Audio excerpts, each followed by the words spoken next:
जगातील सर्वात मोठा सरदार वल्लभभाई पटेल यांचा पुतळा हा गुजरातमध्ये आपल्या हिंदुस्थानामध्ये आहे याचा मला अभिमान वाटला। या मोठ्या पुतळ्याला स्टॅच्यू ऑफ युनिटी या नावाने ओळखले जाते। तर नमस्कार मंडळी, गुजरातमधील हा आमचा पहिला आजचा दिवस होता।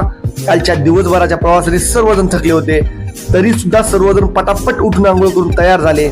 इथंच चहा व नाश्ता सर्वांनी घेतला आणि आम्ही निघालो जगातील सर्वात उंच पुतळा स्टॅच्यू ऑफ युनिटी बघायला। इथं आल्यावर आपण जी पण गाडी आणली असेल ती इथं पार्क करावी लागते आणि यांची इलेक्ट्रिक रिक्षा घेऊन आपल्याला आतमध्ये स्टॅच्यू ऑफ युनिटी व इतर परिसर बघावा लागतो। आम्ही प्रथम आलो सरदार सरोवर डॅम पाहायला।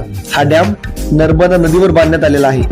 या डॅमच्या एकदम समोर स्टॅच्यू ऑफ युनिटी आहे। आता आम्ही निघालो स्टॅच्यू ऑफ युनिटीकडे। लांबूनच हा पुतळा भयंकर मोठा दिसत होता। स्टॅच्यू ऑफ युनिटी हा पुतळा एकतेचं प्रतीक म्हणून बनवला गेला आहे। या परिसरामध्ये भलं मोठं गार्डन आहे, ते पाहायला आम्ही निघालो। यामध्ये विविध जातीची फुलं व झाडे बघायला आम्हाला मिळाली। ऊन जास्त असल्यामुळे आम्ही गार्डन मधून काढता पाय घेतला आणि निघालो स्टॅच्यू ऑफ युनिटीकडे।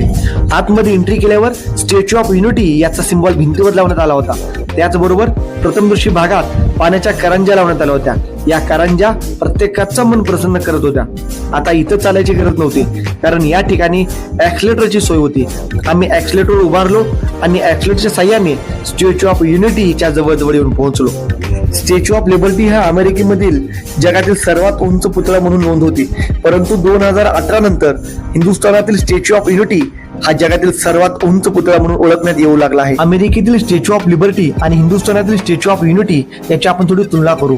आपण अमेरिकेतील स्टॅच्यू ऑफ लिबर्टी याची उंची बघितली तर ते 93 मीटर म्हणजे 305 फूट उंच आहे आणि हिंदुस्थानातील स्टॅच्यू ऑफ युनिटी याची उंची बघितली तर 182 मीटर म्हणजे 597 फूट उंच आहे। जवळजवळ अमेरिकेच्या स्टॅच्यू ऑफ लिबर्टी पेक्षा हिंदुस्थानातील स्टॅच्यू ऑफ युनिटी हे डबल उंच आहे। इथे बोटिंग सुद्धा उपलब्ध होती, परंतु आमच्याकडे वेळ कमी असल्यामुळे आम्ही ती केली नाही।